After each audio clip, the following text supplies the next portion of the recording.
Hello everybody and welcome back to my survival shenanigans, where today we're gonna start off by investigating the strange cobblestone pillar that has appeared out of nowhere. So in between episodes I've been digging around quite a bit in the mineshaft that we started last time to get some andesite for building, but also gravel so I can make more coarse dirt, and I found some spawners, and this cobblestone pillar was marking a skeleton spawner that was very close to the tavern. So I immediately began constructing a skeleton grinder here, because why would I not want infinite arrows as well as infinite bones, which then translate into infinite bone meal and bone blocks. Plus, if we make this so that the skeletons don't die on their own and they either have to get killed by us or perhaps a set of dogs that we can have nearby, they will also drop XP, so we can use this as sort of like a secondary repair station for our tools for when I don't want to go all the way to the Guardian farm. Now, when it comes to building grinders or farms in general, I like to take my time and I like to decorate even the insides of the farm, because even though you're not gonna look inside too terribly often, I still want it to look cool even from the inside. And I also like to implement an off switch if it's possible, which in this case is going to be a set of redstone lamps that will be connected by redstone around the spawner, so that if I want to do something inside the spawner once it's finished, if for example I want to do a little modification or I want to change the way it looks,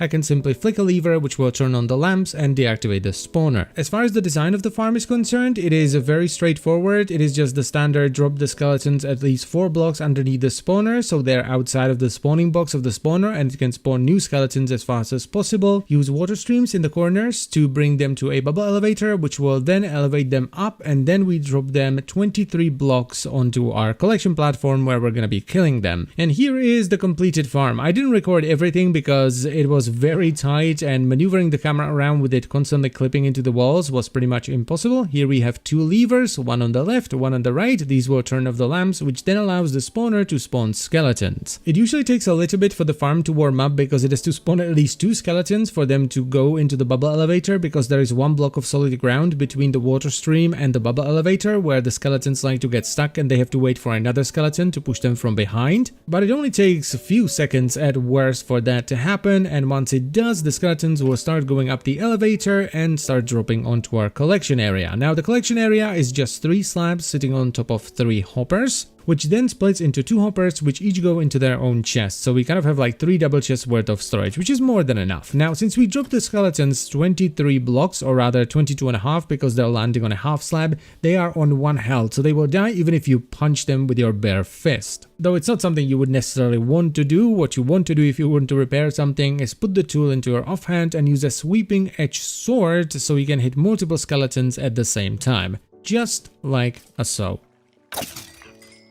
And once we're done with whatever we wanted to do, whether that would be repairing a tool, getting bones, arrows, maybe even chainmail armor, which the skeletons can drop sometimes, we can simply walk into our own bubble elevator, which will bring us back to the surface. However, having 2 holes in the ground that I can just fall into isn't something I necessarily want around here, so let's do something about that. Now, originally the idea I had here was that we would build a blacksmith over top this, which would kind of make sense, right? It would be the place where we would go and repair our tools via mending, but then I had a different idea. So I started off with a very basic, perhaps the most basic footprint for a building that you can have, which was just a 7x7 box. Now, I didn't want the building to feel out of place because it's still a part of the same area, so I didn't want to make it too different to the tavern. So I once again started with the same idea. We have some stone bricks at the bottom for the foundation, which we then surround with spruce logs, and we detail it with some dark oak. The first change came on the first floor, because rather than using the combination of white wool and bricks, I instead used andesite, polished andesite and diorite to make the house look a little bit dirtier. I also wanted to augment the shape quite significantly as the house went up, because, you know, if you start off with a 7x7 square and you just expand it the same way on every side, it is gonna end up looking really weird. And I did it in a way where the house would be at its best when viewed from the front, which is how most houses are constructed, right? You don't want the sides or even the back to be ugly, but generally the front of the house is the most decorated part because, well, it's the front of the house. So for the roof, I started off by building a bit of a McDonald's logo at the front, which actually ended up looking really nice in there. I think it fits, which then goes into the second sort of main roof at the back, which is a little bit higher. I also ended up building a small tower in the corner of the house at the back because I just thought it looked nice. Now for the roof, I ended up using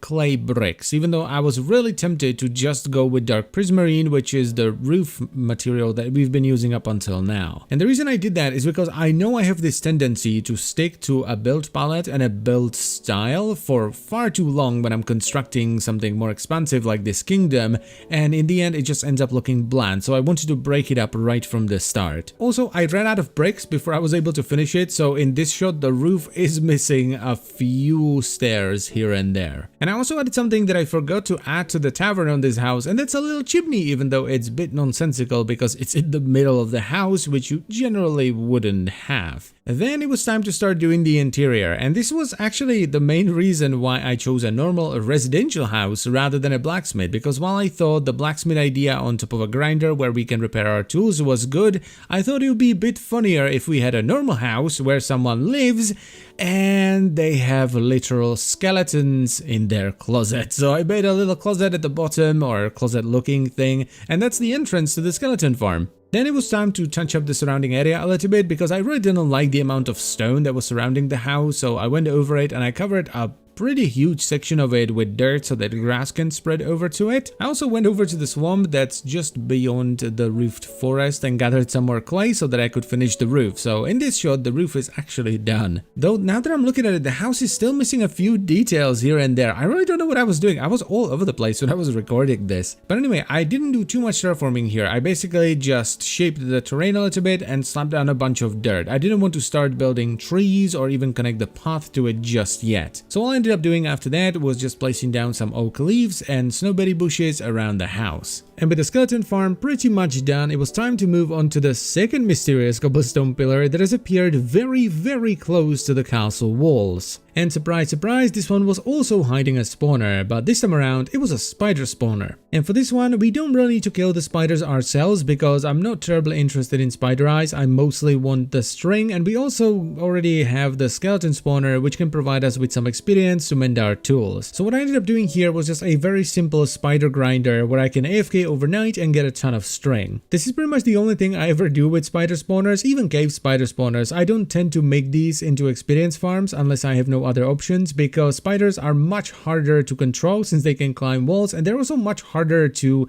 push into things like water elevators since they're only one block high. Now this area was much more difficult to work with than the area around the skeleton spawner, because as you can see the bottom opened up into a ravine which had a bunch of lava at the very bottom. But I just kept digging and digging and digging until I got to what was going to be the bottom of the grinder. Now since we were dealing with spiders here, I made the room much wider than it needed to be, and I also decided to flood the spiders towards the center of the room underneath the spawner. This is to prevent them from touching any walls and possibly climbing them. This is also where I started to decorate the inside of the farm, just like with the skeleton spawner. And as you may have noticed with the skeleton grinder and now with this spider grinder as well, I don't like to go too overboard when it comes to decorating them. I generally tend to stick to stone brick as the main block and then use some stone brick stairs to add some additional detail to sort of keep the dungeon feel. Now why even bother with this, right? Why even bother dealing with spiders at all? Well, because string is really nice to have. Firstly, you can turn it into wool, though it's not a great way to get wool. It's much better to set up an auto shearing farm for sheep and get wool that way. But you can also place it down and either use it as a tripwire or to do some neat little tricks, because you can for example use string to stop things like bamboo,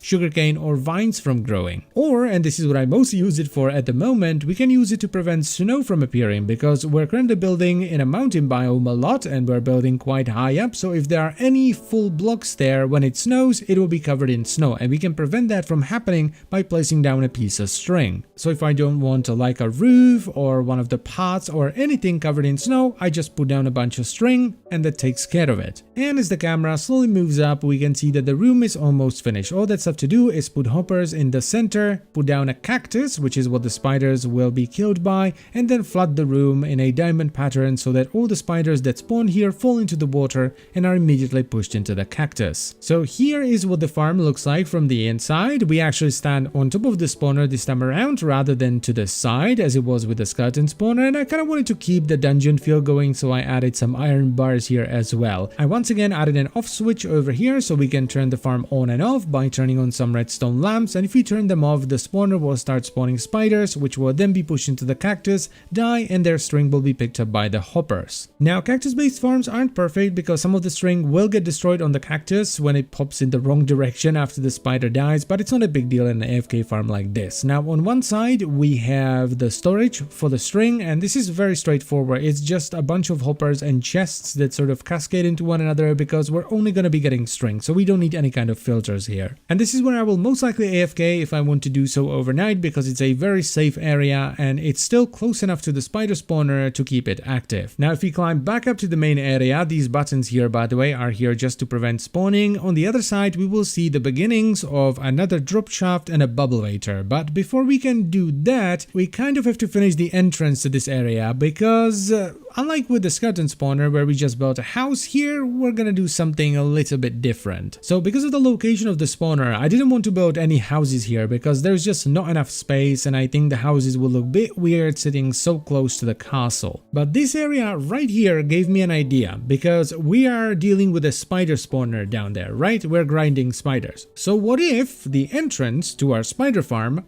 was a spider-infested cave that would sit right here? Now, I had to be pretty careful when digging this out because it is very close to the iron farm. They're only separated by a few blocks, and I didn't want to end up in a situation where suddenly my iron farm stops working only to realize that this cave is full of iron golems. So I carefully chiseled the area out. I added some coal into the walls to break up the grayness of the stone. I added in a ton of slabs and stairs and pressure plates and buttons to spawn-proof this as much as possible, and then I of course went through and added in a ton of cobwebs because, well, it's a spider cave, of course it's gonna have cobwebs. Then, for a little bit of extra color, I sprinkled around some mushrooms. I removed the torches to make the place look dark, but then I had to place down a ton of buttons to spawn-proof it because I really didn't want to be jumped by a creeper when I was going down to the farm. I even tried putting down some leaves, but they looked really out of place. What I was thinking there is some like moss and vines, but yeah, I really didn't like it, so I removed them later. And then I actually went back and added some lights back in, but this time around I chose soul lanterns, which I really like for areas like this because they give you enough light to see what's around you, but they don't give off too much light to make the place too dark because, you know, it's a cave at the end of the day. And that's pretty much it for the spider farm, so let's put on some shaders and let's go check both of these farms out with some better lighting.